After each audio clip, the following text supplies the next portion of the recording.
He was someone that I always felt not safe in the presence of, especially if I was alone with him. But it was a complete shock to me and my sisters that this person that my mother had brought into our lives was in fact a child rapist and a child killer.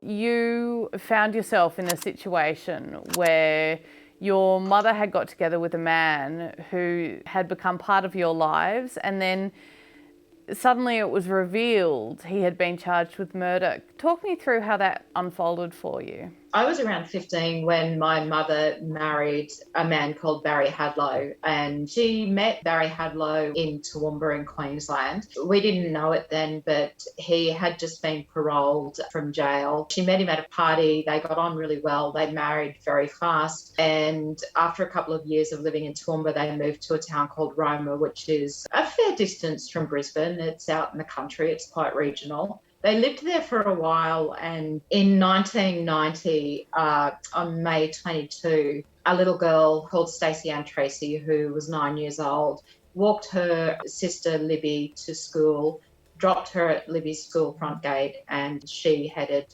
towards her own school, which was just up the road. She never made it, and a couple of days later, after police and state emergency services had searched the length and breadth of Roma, they found her body under a tree. She'd been raped and asphyxiated. It wasn't long before they came knocking on my mother's door, and I answered the door to a very large police contingent in our front yard, a detective handing us a warrant, and they came in.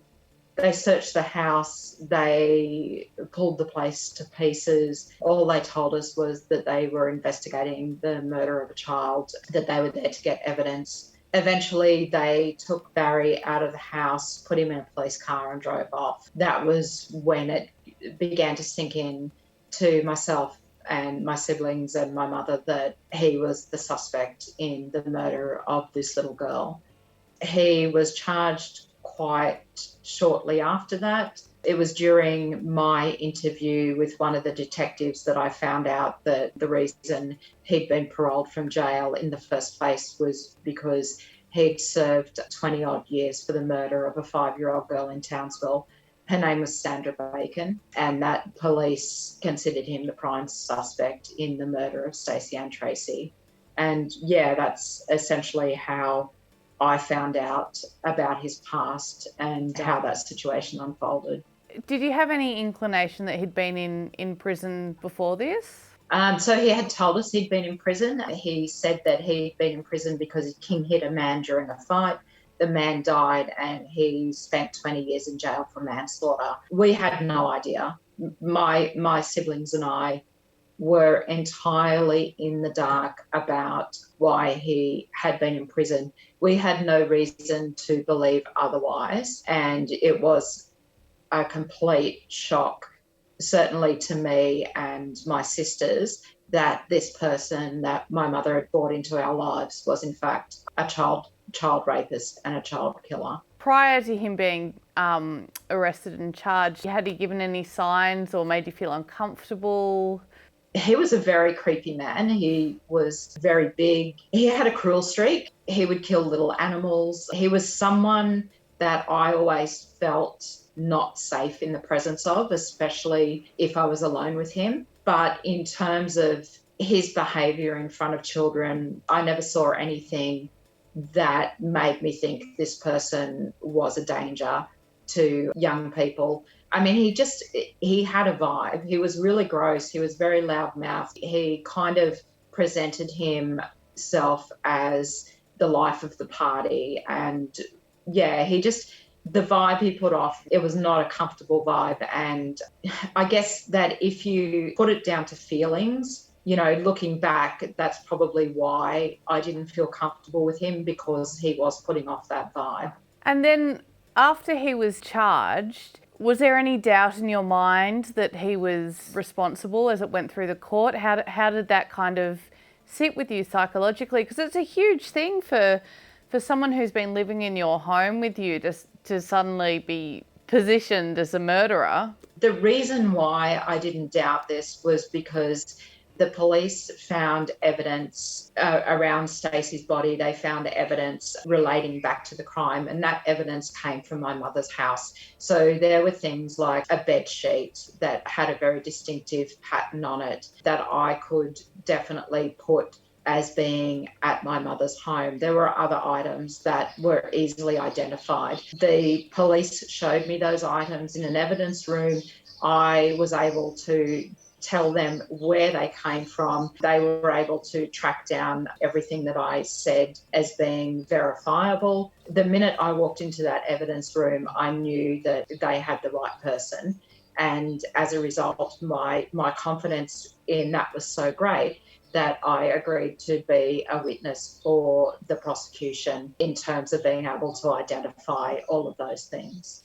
I mean, for me, the issue was that I already had a fairly tenuous relationship with my mother, and that certainly meant the end of that relationship. It also meant fracturing the relationship with my sisters.